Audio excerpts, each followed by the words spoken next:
नमस्कार, स्वागत है आप सभी का। एफएम न्यूज देख रहे हैं आप और आपके साथ मैं हूं नितिशा बंसल। नहीं ली जाती सांस क्योंकि दिल्ली की हवा में जहर घुल चुका है।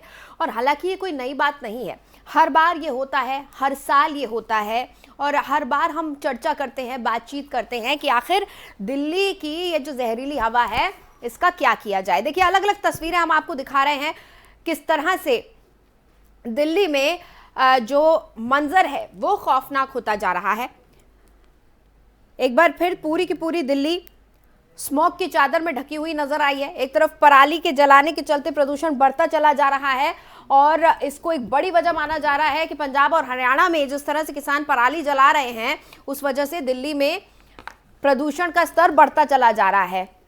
इस बीच मरीजों को सांस लेने में दिक्कत की तकलीफों के साथ वो डॉक्टर के पास पहुंच रहे हैं। कई मरीज ऐसे हैं जो कि कोविड से तो उबर गए लेकिन इस प्रदूषण की मार के चलते उनकी सेहत नासाज है। सर्दी जुकाम की दिक्कतें भी लोगों को बढ़ रही हैं। जो मरीज सांस की बीमारियों के शिकार हैं पहले से ही, जिन्हें अस्थमा है, उनको बहुत दिक्कतें हो रही हैं। फिर दिल्ली की जो हवा है वो इस वक्त बेहद जहरीली हो चुकी है। उसको काबू में लाने के लिए तमाम कोशिशें की जा रही हैं। दिल्ली एनसीआर की हम बात कर रहे हैं, एंटी स्मॉग गन की भी उपयोगिता यहां पर दिख रही है। स्मॉग की चादर पूरे दिल्ली एनसीआर पर नजर आई। विजिबिलिटी भी काफी कम हो गई और आप देख सकते हैं इस स्क्रीन पर पहली तस्वीर छठ की छटा, ये भी प्रदूषण का एक हिस्सा है। यमुना में लोग अर्घ देने तो पहुंचे लेकिन झाग से भरी हुई नजर आई यमुना। और ये ऐसे सहिष्णु समाज की पहचान आप कह सकते हैं कि लोग यहां पर अर्घ देने पहुंचे थे, अपने इष्ट देव को, अपने सूर्य देव को अर्घ देने पहुंचे थे। और जिस प्रदूषण को देखकर उन्हें नाराजगी जाहिर करनी चाहिए थी, उन्होंने उसके बीच भी अपनी आस्था पर भरोसा रखा और छठ के इस पर्व को मनाया। आप इन तस्वीरों को देखकर समझ सकते हैं कि दिल्ली में हालात किस कदर बद से बदतर हो चुके हैं। अगर हम आंकड़ों की बात करें तो आपको बता दें कि दिल्ली में आनंद विहार में 450 से ऊपर AQI पहुंच चुका है, जो कि बेहद घातक है सेहत के लिए। इसके अलावा बात अगर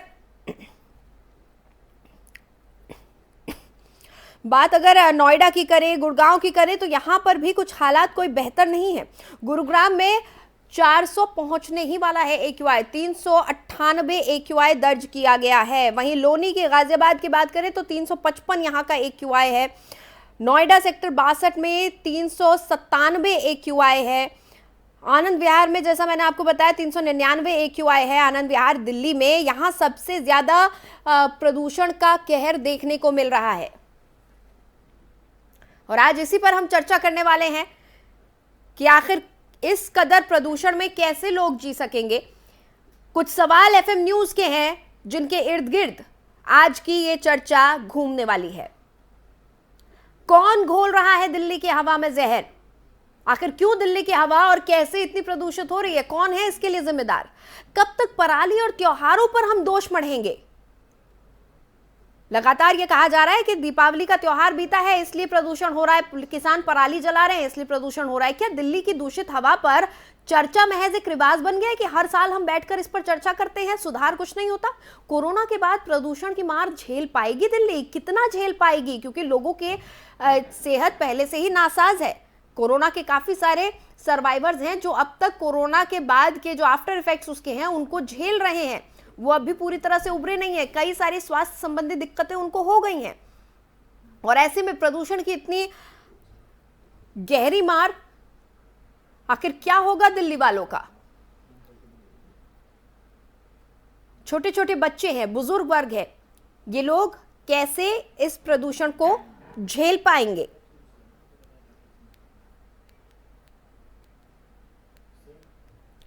तो हम अलग अलग तस्वीरें आपको दिखा रहे हैं। आप देख सकते हैं दिल्ली की ये तस्वीरें जहां पर चारों तरफ स्मॉग नजर आ रहा था। इस स्मॉग से निजात पाने के लिए दिल्ली की सुबह भी दिल्ली में दिवाली की सुबह भी स्मॉग गन का इस्तेमाल किया था, जगह जगह पानी का छिड़काव किया गया था। वहीं उसके बाद भी स्मॉग गन्स का इस्तेमाल किया गया है। और आपको बता दें सिर्फ दिल्ली ही नहीं, दिल्ली एनसीआर का पूरा यही हाल है, नोएडा का यही हाल है, गुड़गांव का यही हाल है, गाजियाबाद का यही हाल है, बुलंदशहर का यही हाल है। तो आखिर इस हवा में कैसे सांस ली जाएगी, ये बड़ा सवाल उठ खड़ा हुआ है और इसी पर आज हम चर्चा करने वाले हैं। हमारे साथ कुछ खास मेहमान भी जुड़ेंगे, क्योंकि जैसे ही हमने देखा कि त्योहारों का सीजन आया, लगातार सवाल उठने लगा पटाखों के ऊपर, सवाल उठने लगा यमुना की गंदगी के ऊपर, लेकिन इसका उपचार कुछ नहीं हुआ। साल भर किसी ने सुध नहीं ली, लेकिन अचानक त्योहारों के वक्त एक दूसरे के ऊपर दोषारोपण करने लगे। तमाम राजनीतिक दल इसके बीच में आ गए, तमाम लोगों के बयान सामने आने लगे। यहां तक कि दिल्ली के मुख्यमंत्री ने तो ये तक कह दिया कि मैं अब पहले दिल्ली यमुना को साफ करूंगा और उसके बाद हम राजनीति को आगे जारी रखेंगे, जो हम कई बड़े बड़े दावे कर रहे हैं केजरीवाल जी भी, लेकिन दिल्ली में सुधार होता नजर नहीं आ रहा है। इससे पहले अरविंद केजरीवाल ने, दिल्ली के मुख्यमंत्री हैं, उन्होंने ये ट्वीट किया था कि दिल्ली की हवा काफ़ी बेहतर है। दिल्ली सबसे ज़्यादा प्रदूषित शहरों की जो लिस्ट है 10 शहरों की, जिसमें एशिया के 10 प्रदूषित शहरों की लिस्ट में 8 भारत में है, लेकिन उसमें देखिए दिल्ली नहीं है। इस बात का खूब दम भरा गया था, लेकिन अब क्या जवाब देंगे जब हालात एक बार फिर बद से बदतर हो रहे हैं।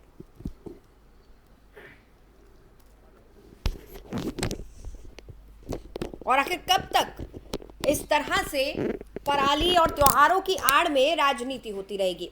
इस वक्त हमारे साथ आनंद शर्मा जी जुड़ गए हैं। हमारे साथ एक एक कर तमाम विशिष्ट पैनलिस्ट हमारे साथ जुड़ रहे हैं। आपका इंट्रोडक्शन उनसे करवाएंगे, तारुफ करवाएंगे। आनंद शर्मा जी हमारे साथ जुड़े हुए हैं, जो कि मौसम वैज्ञानिक हैं। बहुत बहुत स्वागत है सर FM न्यूज पर आपका। धन्यवाद। आनंद शर्मा जी, हम जो तस्वीर देख रहे हैं दिल्ली की, बेहद दूषित, बेहद प्रदूषित दिल्ली की तस्वीर दिख रही है। हवा में जहर घुल गया है, यमुना में झाग उठ रहे हैं। क्या होने जा रहा है? क्योंकि बीच में ये कहा गया था, अरविंद केजरीवाल साहब ने तो ये दम भरा था कि देखिए दिल्ली नहीं है एशिया के 10 प्रदूषित शहरों में, जबकि भारत के 8 शहर हैं जी। लेकिन अब दिल्ली की तस्वीर अलग नजर आ रही है। बिल्कुल जी, ये बिल्कुल सही बात है कि दिल्ली की हवा बिल्कुल प्रदूषित है। और कल तो यदि मंगलवार की बात करें तो लेवल ऑलमोस्ट कुछ जगहों पे तो ऑलमोस्ट 600 के आसपास पहुंचने वाले थे जी। और पूरी एवरेज बात करें तो वो भी 400 के आसपास थे। वो हालांकि थोड़ी सी आज इसमें कमी है, मगर फिर भी हालत काफी खराब है। और देखिए, उसके आपको मालूम है जो प्रदूषण है, मतलब रावण के तो 10 ही सिर थे, मगर प्रदूषण के तो मुझे लगता है 100 सोर्सेज हैं। इतने ज्यादा सोर्सेज हैं। और आप जिस तरह से आप देख रहे हैं कि वेहिकुलर गाड़ियां बढ़ती जा रही हैं, और साथ साथ जो इलीगल और लीगल कंस्ट्रक्शन है दिल्ली के अंदर, सबसे बड़ी बात है उसमें इलीगल कंस्ट्रक्शन का बहुत बड़ा कंट्रीब्यूशन है। हर जगह आप देखिए कंस्ट्रक्शन हो रहा है, इलीगल हो रहा है, और उससे सारा जो है फाइन पार्टिकुलेट मैटर जो है, जो 2.5 कैटेगरी के आते हैं, वो बिल्कुल बढ़ रहे हैं। और साथ साथ में जो पराली वगैरह जलाई जाती है आसपास के प्रदेशों में, खासकर पंजाब उसमें, और जब उत्तरी पश्चिमी हवाएं आती है तो उसको लेके आ जाती हैं। तो ये तो एक कारण हो गया। दूसरा, उसके साथ साथ पर्यावरण की जो एटमॉस्फेयर है, एटमॉस्फेयर भी जैसे जैसे विंटर की ओर बढ़ते हैं तो स्टेबल होना शुरू हो जाता है, जो कि प्रदूषण की जो प्रदूषण मतलब कि पोल्यूटेंट्स है उनको बढ़ाता है। उसके साथ साथ जो मिक्सिंग लेंथ होती है, जो करीब 700 मीटर से लेकर 1 किलोमीटर तक मिक्सिंग लेंथ इस समय है, ये जितनी मिक्सिंग लेंथ 2-3 किलोमीटर होगी तो ज्यादा होगी, तो पोल्यूटेंट जल्दी डिस्पर्स हो जाते हैं। तो इस समय वो भी नहीं हो पा रहा है। हवा भी जो है मॉडरेट है, करीब 7 से बात करें 10-12 किलोमीटर पर आवर वाली है। यदि तेज हवाएं चले तो वो भी पोल्यूटेंट्स को ले जाती है। तो इस समय जो एटमॉस्फेयर है हमारा, वो भी जो है पोल्यूटेंट्स को बढ़ने में मदद कर रहा है। तो सारे कारक जो है वो बिल्कुल इन्वॉल्व है। और हाल ही में पीछे दिवाली भी थी, तो उस समय भी काफी पोल्यूटेंट्स मतलब कि थोड़े बहुत तो रहते ही हैं, चाहे कुछ जितना भी लोगों को मना करे तो पोल्यूटेंट्स बढ़ रहे हैं। और उससे सबसे बड़ी बात है कि समस्या हर साल होती है और उस समय बस थोड़े दिन उसकी बात की जाती है, फिर रुक जाता है। तो आनंद जी, आप एक वेदर एक्सपर्ट हैं, मौसम विशेषज्ञ हैं। आपसे जानना चाहूंगी, हम सबको ये पता है, सरकारों को ये पता है, तमाम एजेंसियों को ये पता है कि सर्दी का मौसम आने वाला है। सर्दी के मौसम में किस तरह से जो है हवाएं रुख बदलती हैं, किस तरह से जो पार्टिकल्स हैं वो नीचे धरती की सतह की तरफ बैठते हैं, क्या कुछ होता है, हवा गर्म होती है, ठंडी होती है, किस तरह से बदलाव होता है, सब कुछ पता है।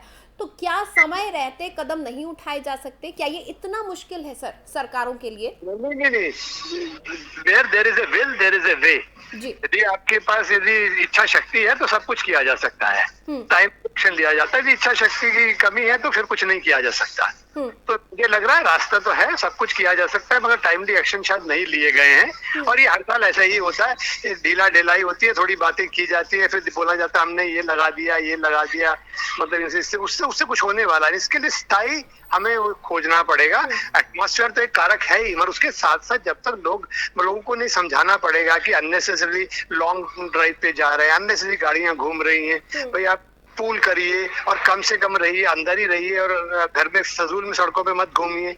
और उसके साथ ही जो कंस्ट्रक्शन में बार बार कह रहा हूँ, दिल्ली में जो है मेजर जो इशू है, जो मैंने ऑब्जर्व किया, वो इलीगल कंस्ट्रक्शन है। पूरी दिल्ली में चले जाइए, किसी भी कॉलोनी में चलिए, धड़ल्ले से इलीगल हो रहा है और पूरी दिल्ली सरकार को ये मालूम है और वो बिल्कुल नहीं रोकती है। सारी डीडीओ कॉलोनी में लोगों ने घरों की डिब्बे बना के बंद कर दिए ना, हवा बंद हो गई है, धूप आनी बंद हो गई है। और जिस तरह से कंटिन्यूस कंस्ट्रक्शन चल रहा है, वो हर जगह डस्ट जो है, टाइल्स कट रहे हैं, मार्बल कट रहा है, उससे जो हो रहा है वो सारी चीजें ऐड कर रही है उसके अंदर। तो ये सबको पता है, मगर कोई रोकने के लिए तैयार नहीं है इसको।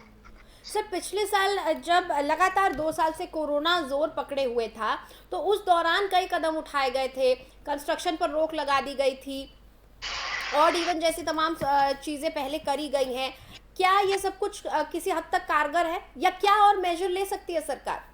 देखिए, आपने सबने तो देखा ही, जब कहते हैं कोविड था और लोग घरों के अंदर थे और कंस्ट्रक्शन एक्टिविटी भी नहीं हो रही थी, व्हीकुलर पोल्यूशन भी नहीं था, तो हवा कितनी साफ हो गई थी। लोगों को दूर दूर तक, मतलब इवन सहारनपुर के लोग बात करने लग गए थे कि उनको हिमालय दिखाई दे रहा है, दूर दूर की चीजें साफ दिखाई दे रही थी। दिल्ली में भी विजिबिलिटी इंप्रूव हो गई थी। तो वो हमारे सामने एग्जाम्पल है कि वो नेचर ने हमें फोर्स कर दिया था इस तरह से कि हम घर में रह गए सारे और ये सारी चीजें रुक गई। तो अपनी सारी आप देखते हैं कि समस्या का हल निकल आया। तो वही मेरा ही कहना कि यहाँ पर भी यदि आप सही समय रहते हुए यदि व्हीकुलर उसको पोल्यूशन को रोकेंगे, कंस्ट्रक्शन जो मेजर, मेरा अपना मानना है, वो मेजर जो है पोल्यूटेंट है, यदि उस पे आप यदि ध्यान देंगे तो काफी हद तक हम इसको रोक सकते हैं। और पराली वगैरह और बहुत सारे इशू तो हैं ही, मगर किया जा सकता है। ठीक, एक और मेहमान हमारे साथ जुड़ चुके हैं, प्रशांत कुमार जी, आम आदमी पार्टी के प्रवक्ता हैं। बहुत बहुत स्वागत है सर आपका।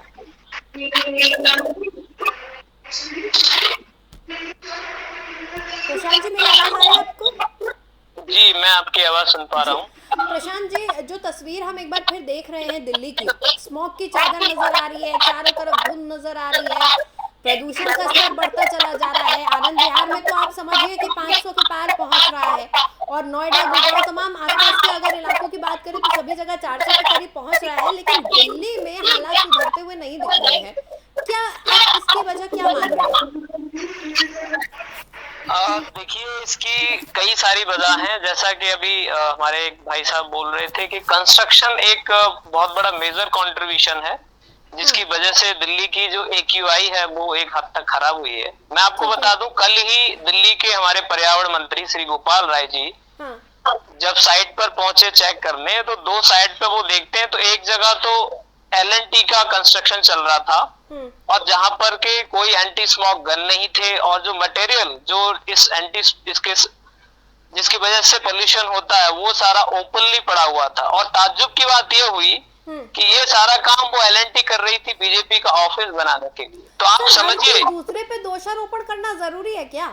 सरकार आपकी है ना, कदम आपको पहले उठाने होंगे मुझे लगता है। मैं दोषारोपण की बात नहीं कर रहा, मैं ये कह रहा हूँ CAQM के आदेशानुसार अभी जो भी रेस्ट्रिक्शंस लगाई गई प्रदूषण को रोकने के लिए, तो CAQM की तो बात मानिएगा। तो कंट्रीब्यूशन में अगर L&T नहीं मानेगी, बीजेपी का ऑफिस बनता रहेगा, अगर पटाखे फोड़ते रहेंगे तेजेंद्र बग्गा जी, तो ये फिर कैसे होगा? अगर एक दूसरे पे ऐसे ही लांछन लगाते रहेंगे तो बिल्कुल नहीं होगा। मैं नहीं कह रहा, मैं लांछन नहीं लगा रहा, लेकिन कम से कम दिल्ली में 3 महीने का प्रदूषण हो जाता है जी। एक दिन की दिवाली से दिल्ली में 3 महीने का प्रदूषण हो जाता है। बिल्कुल नहीं, मैंने ऐसा भी नहीं कहा। लेकिन अगर आपकी NGT, CAQM ये अगर आपसे निवेदन कर रहे हैं या फिर कुछ रूल्स लगा रहे हैं, तो क्या सिर्फ आम आदमी पार्टी की जिम्मेदारी है? क्या बीजेपी सेंटर में नहीं है? क्या वो इंश्योर नहीं करेगी? बताइए सर, मैंने जहाँ तक मेरी जानकारी है, CM महोदय, दिल्ली के CM महोदय वो कह रहे हैं कि यमुना को अब मैं पहले साफ करूंगा। ये यमुना क्या अभी नजर आई? अचानक छठ के वक्त आपको यमुना नजर आई? इससे पहले तक आपको अंदाजा नहीं था? इससे पहले नहीं, तक यमुना नदी नहीं थी। नितिशा जी, साल भर दिल्ली के बारे में ख्याल नहीं आता है। ख्याल तभी आता है जब दरअसल मुसीबत में जान फंसी होती है, लोगों को स्मॉग से दिक्कत हो रही होती है, तब आपको लगता है कि हाँ भाई अब कुछ बयान देना चाहिए, कुछ कहना चाहिए। नितिशा जी, मैं आपकी बात से बिल्कुल ताल्लुक रखता हूँ कि यमुना, पहले से ही यमुना में काम चल रहा है, सफाई के मामले में पहले से ही प्रयास किए जा रहे हैं। लेकिन अभी जैसा कि हम प्रदूषण की बात कर रहे थे, तो मैंने सिर्फ ये नहीं कहा कि पटाखे एक दिन फोड़ लेने से, लेकिन ये छोटी छोटी चीजें मेजरली जब एक साथ आती हैं, जैसे पराली की बात थी, तो जब पंजाब में हमारी सरकार है तो पराली को डिकम्पोज किया गया है, यानी उसका एक सोल्यूशन हमने ढूंढा है। लेकिन ऐसा नहीं है कि सिर्फ आम आदमी पार्टी की ही जिम्मेदारी है, आप ही तो इसमें कंट्रीब्यूट करेंगे अगर बीजेपी पावर में है। देखिए, आप सरकार में हैं तो आपसे ही सवाल पूछे जाएंगे, आपको जवाब देने होंगे, आप कटघरे में खड़े रहेंगे, वो आपकी जिम्मेदारी है। बिल्कुल बिल्कुल, आपकी बात से मैं मेरा सहमत सवाल आपसे ये बनता है कि प्रदूषण फैल रहा है, दिल्ली स्मोक की चादर से ढकी जा रही है, ये ढक गई है के बाद क्यों सोचना, पहले क्यों नहीं हम कुछ स्टेप्स उठा लेते हैं? देखिए, आपको पता होगा नितिशा जी, जितना आम आदमी पार्टी की सरकार ने दिल्ली में पॉल्यूशन को कंट्रोल करने के लिए जो पिछले सालों में काम किया है, और ये एक बार में नहीं किया है। अगर मैं आपको बता दूं, रेस्टोरेंट जितने दिल्ली में चलते हैं, इनको एमसीडी के अंडर कंट्रोल किया जाता है, जहां से कोयला जलाया जाता है, तो उनको भी जो है रोक लगाने के लिए कहा गया है। लेकिन अगर बीजेपी सेंटर में बैठ करके या फिर एमसीडी में बैठ के अगर वो भागीदारी नहीं निभाएगी, सिर्फ सवाल करेगी, तो ये कहां तक जायज है? ठीक है, बीजेपी से सवाल ले लेते हैं। खेमचंद जी हमारे साथ जुड़ गए हैं, बीजेपी प्रवक्ता है, स्वागत है सर आपका। सर, आम आदमी पार्टी की दिल्ली में सरकार है, लेकिन वो कह रहे हैं कि कई जगह पर बीजेपी, जहां पर बीजेपी का हस्तक्षेप है, चाहे वो एमसीडी हो चाहे केंद्र हो, ऐसी जगहों पर दिक्कत आती है, सहयोग नहीं मिल रहा है। देखिए, ये वो लोग हैं जो सत्ता में हैं लेकिन फिर भी बहाने करते हैं, और जब प्रचार प्रसार की बात आती है तो बड़े बड़े बड़े पोस्टर लगाते हैं। 8 साल हो गए इनको, कोई 6 महीने या साल भर नहीं हुए, 8 साल दिल्ली में हो गए, और लगातार समस्या गंभीर होती जा रही है। और उसके जो परमानेंट डिवीजन है उस पर किसी पर भी काम नहीं किया। दिल्ली की ट्रांसपोर्ट व्यवस्था को इनको स्मार्ट करना था, उसको इनको बेटर करना था, लेकिन आज तक नहीं की। आईसीयू में है डीडीसी, मात्र 3700 बस है, और 3700 बस वो हैं जो पंजाब में खटारा है, अपना जीवन काल जी चुकी हैं। इनको 15,000 बस जानी थी, इलेक्ट्रॉनिक बस, और जो बस गैस से चलती है। लेकिन आप देखिए क्या स्थिति है, सड़कें टूटी फूटी पड़ी है, वहाँ पे धूल उठती है। यमुना जी में पानी इस तरीके से गंदा है कि वहाँ पे पहाड़ बने हुए हैं फोम के, वहाँ पे झागों के पहाड़ बने हुए हैं। जब उस प्रदूषण को रोक नहीं पाते तो छठ पूजा से पहले क्या करते हैं, वहाँ पे केमिकल का छिड़काव करा देते हैं। और वो ऐसा क्यों हो रहा है? और ये सारा का सारा 80% के आसपास जो प्रदूषण है यमुना जी, वो दिल्ली से होता है, क्योंकि 18 से ज्यादा नाले सीधे के सीधे बिना ट्रीटेड पानी जो नाले का है वो यमुना जी में जा रहा है। उसको कहीं भी सुधारने का काम 2400 करोड़ रुपए सरकार प्रशांत कुमार जी, क्या नालों के पानी का कंप्लीट करने दीजिए। नहीं, एक मैं सवाल लेना चाहती हूँ इस पर। प्रशांत कुमार जी, खेमचंद्र जी कह रहे हैं कि सबसे ज्यादा प्रदूषण दिल्ली से होता है, नालों का पानी सीधे यमुना में जा रहा है, ट्रीटमेंट नहीं होता है क्या नालों इस पानी का? मैं इनसे भी ये जानना चाहूंगा नितिशा जी, खेमचंद जी से, कि ये नालों का पानी इसके निकालने की व्यवस्था किसकी है? ये जो दिल्ली के एमसीडी में बैठे हुए हैं, तो ये नालों का पानी किधर, कहाँ कंस्ट्रक्शन किधर जाएगा, क्या ये सहयोग नहीं देंगे? और दूसरी बात इंडस्ट्री दिल्ली में, गाजियाबाद में, आसपास साहिबाबाद में इंडस्ट्री चल रही है, क्या उनका पानी नहीं आता है? नालों के ट्रीटमेंट की जिम्मेदारी दिल्ली सरकार की है, कहीं भी बिना बात के आपके देवेंद्र बग्गा जी, श्रीमान जी, खेमचंद जी, आपके देवेंद्र बग्गा जी एनजीटी के नियमों का उल्लंघन करके पटाखे चलाते हैं, आप नहीं रोकते, आप कार्रवाई नहीं करते उनके ऊपर, क्यों नहीं करते आप कार्रवाई? आप तो कंट्रीब्यूट नहीं कर रहे हो। अब बात आती है हवा की, हवा कौन प्रदूषित है? आप लोग अभी पिछले साल तक जिम्मेदारी डालते थे पंजाब सरकार पे, पंजाब में पराली जल रही है इसीलिए हवा खराब है। अब तो पंजाब में आपकी सरकार है, और अभी आप कह रहे थे नालों से हो रहा है, अब आप कह रहे हैं पंजाब के किसानों के पराली से हो रहा है। सॉल्यूशन की बात करते हो, आपके पास तो पूछने वाला सॉल्यूशन था, तो क्यों आप बताइए, पंजाब में डिकम्पोज किया जा रहा है पराली को कि नहीं? आप बताइए, किया जा रहा है कि नहीं? प्रशांत कुमार जी, दो अलग बात हो रही है। देखिए, वो नालों के पानी की बात कर रहे हैं यमुना के ऊपर, और पंजाब सरकार की बात कर रहे हैं पराली जलाने को लेकर। हमारे मित्र नितिशा जी अपने पॉइंट से भटक रहे हैं, अभी कह रहे थे कि नालों से हो रहा है, फिर पंजाब में पहुंच गए। और दिल्ली को गैस चैम्बर बनाने की जिम्मेदारी केजरीवाल जी की है। ठीक है प्रशांत कुमार जी, मुझे ये बताइए कि सरकार अब क्या काम कर, ठीक है खेमचंद जी, ठीक है प्रशांत कुमार जी, देखिए आप यहाँ आप आम आदमी पार्टी के प्रवक्ता हैं, तो मैं आपकी कही बात को मानूंगी कि ये सरकार की जो प्लानिंग है उसके बारे में आप बता रहे हैं, जो सरकार कर रही है, जो सरकार की मंशा है वो बता रहे हैं। प्रशांत कुमार जी आप बताइए, अब एक बार फिर हम 1 साल बाद फिर से चर्चा कर रहे हैं कि दिल्ली स्मॉग की चादर से ढकी हुई है, हवा में जहर घुल गया है, लोगों को बीमारियां हो रही है, दिक्कतें हो रही है। अब आप ये बताइए सरकार अब क्या कदम उठाने जा रही है? देखिए मैंने आपसे फिर कहा है कि एंटी स्मोक जो गन है वो लगे हुए लगातार, और एंटी डस्ट सबको कंट्रोल किया जा रहा है दिल्ली में। लेकिन बीजेपी सिर्फ क्या करती है कि आपने देखा दिवाली पर बगदादी आते हैं, खुलेआम ट्विटर पर वीडियो डालते हैं और केजरीवाल को जो अभद्र गालियां देते हैं, और यहाँ तक कि इसको भी वो कम्युनलिज्म में ले जाने की कोशिश करते हैं। सर प्रशांत कुमार जी, खेमचंद जी पॉलिटिसाइज नहीं करते हैं, हर मुद्दे का राजनीतिकरण जरूरी नहीं है, हम यहाँ पर हल ढूंढने के लिए बैठे हैं। नीतीशा जी मैं आपको वही प्लान बता रहा हूँ, दिल्ली ने अब तक जो पहले जनरेटर इतने सारे दिल्ली में चलते थे, लाइट नहीं हुआ करती थी, 24/7 लाइट को देकर के जनरेटर से होने वाले पोल्यूशन को कम किया है। ऐसा करने वाली आम आदमी पार्टी की सरकार से पहले नहीं हुआ। उसके अलावा अगर हम ग्रीन कवर की बात करें तो ग्रीन कवर 20 से 23% हुआ है। खेमचंद्र जी आपका समय मिलेगा आपको, तब आप बोलिएगा। मित्र आप इतने व्याकुल ना हो, आपको समय दिया जाएगा। नीतीशा जी ने मुझसे जवाब लिया है तो मुझे भी मेरी बात कहने लीजिएगा।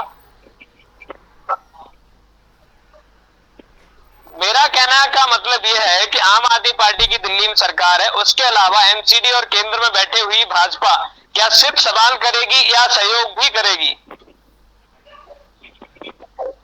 सर आप एक्शन प्लान बता दीजिए, सरकार का एक्शन प्लान बता दीजिए प्रशांत कुमार जी कि दिल्ली सरकार क्या करने जा रही है। मैंने आपको बताया अभी ग्रैप लेवल 3 लगा हुआ है जिसमें कंस्ट्रक्शन को लेकर के रोक लगाई हुई है, जिसमें कि बीजेपी सहयोग नहीं कर रही है। इनके ऑफिस के काम जारी है, एलएनटी काम कर रही है और कोई भी रूल्स सीएक्यूएम के रूल्स ही नहीं फॉलो कर रहे हैं। आप बताइए, सिर्फ ये सवाल करते हैं लेकिन ये रूल्स फॉलो नहीं करते हैं, तो फिर ये कैसे होगा? सिर्फ आम आदमी पार्टी को जिम्मेदार ठहराने से क्या इनकी जिम्मेदारी कम हो जाएगी? नहीं प्रशांत कुमार जी एक बात बताइए, ठीक है खेमचंद जी जवाब देना चाहते हो, कहिए। देखिए दिल्ली में प्रदूषण किस वजह से है? टूटी फूटी रोड है, खराब ट्रांसपोर्ट व्यवस्था है, यहाँ पे धूल उठती है, यहाँ पे ग्रीनरी को कम कर दिया गया, फिर पेपर पे इन्होंने ग्रीनरी लगाई। स्मोक टावर हर वार्ड में लगाने थे, एक भी स्मोक टावर इनका काम नहीं कर रहा है, उसकी वजह से प्रदूषण है। तीसरा जो बड़ा कारण है वो है जो पराली जल रही है। पंजाब की पराली कम होनी चाहिए थी, बल्कि 33% पराली जलाने के जो इंस्टेंस है पंजाब में बढ़ गए। इनके पास तो सॉल्यूशन भी था, प्रचार भी किया, करोड़ रुपए फूके भी, 20 करोड़ रुपए फूके भी, लेकिन अभी तक इनके पास कोई सॉल्यूशन नहीं आया। इन सब वजह से दिल्ली गैस चैम्बर बन रही है। यमुना जी का जो बुरा हाल है, हमारे नाले सीधे वहाँ पे जा रहे हैं, उसकी वजह से बुरा हाल है। ये केंद्र सरकार की बात करते हैं, बताओ केंद्र सरकार ने क्या किया है दिल्ली की सहायता करने के लिए? केंद्र सरकार ने आदरणीय मोदी जी के नेतृत्व में ईस्टर्न और वेस्टर्न पेरिफेरल एक्सप्रेसवे बनाया और उससे ड्रास्टिकल एनसीआर का जो प्रदूषण है वो डाउन हुआ, ऑन द रिकॉर्ड डाउन हुआ। लोगों ने भी फील किया क्योंकि जो बड़े बड़े जितने वाहन है, जितने ट्रक हैं, वो बार बार से निकल जाते हैं, दिल्ली में होके नहीं जाते। उससे दिल्ली का प्रदूषण भी कम हुआ, ट्रैफिक भी कम हुआ। धौलाकुआं फ्लाईओवर नरेंद्र मोदी जी ने बनवाया, तो गुड़गांव में जाने वाले ट्रैफिक है वो जो ट्रैफिक की समस्या होती थी वो कम हुई और उससे प्रदूषण भी कम हुआ।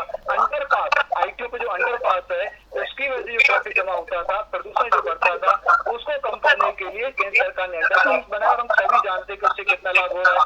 इको पार्क, एशिया का सबसे बड़ा इको पार्क नरेंद्र मोदी जी ने 20 का जो प्लान था वहाँ पर बना रहे हैं, उससे भी प्रदूषण कम हो रहा है।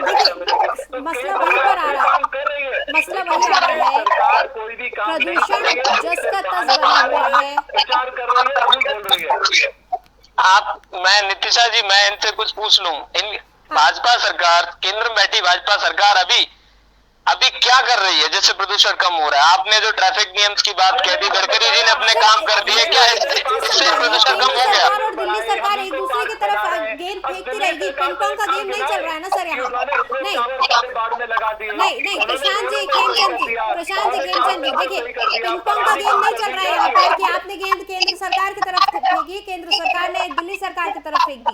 आंकड़े दिख रहे हैं हमारी स्क्रीन पर, प्रदूषण की हालत बद से बदतर होती चली जा रही है, लोगों को दिक्कत हो रही है सांस लेने में, आप समझने की कोशिश कीजिए ना। 2 साल से लोग कोरोना से जूझ रहे थे, अब तक उसके आफ्टर इफेक्ट से जूझ रहे हैं, लोगों को बीपी की शिकायतें हो गई हैं, लोगों को सांस लेने में दिक्कतें होती हैं, ऐसे में ये प्रदूषण, आखिर दिल्ली वालों का कसूर क्या है? कुछ तो करिएगा ना। दिल्ली सरकार जवाब नहीं देगी, दिल्ली सरकार हर बात में केंद्र सरकार पे फेंक देगी। आप कोई स्टेप्स नहीं उठाएंगे। आज तक पंजाब और हरियाणा से पराली जलती थी, उसका धुआं आता था, अब पंजाब में डिकम्पोज होने लगी है पराली, और अब कहीं नहीं, कुछ दिन में आप कहेंगे यूपी से धुआं उड़ के आ रहा है। ऐसे नहीं होता है ना सर। अगर आपको जनता बार बार मौका दे रही है तो आपको उसके लिए कदम उठाने होंगे।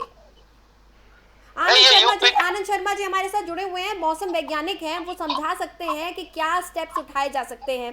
सर एक बार आप ये बताएं, क्योंकि आप एक स्पेशलिस्ट हैं, आप एक बार बताएं कि किस तरह के कदम उठाए जाने चाहिए, चाहे वो केंद्र सरकार हो, चाहे वो दिल्ली की राज्य सरकार हो।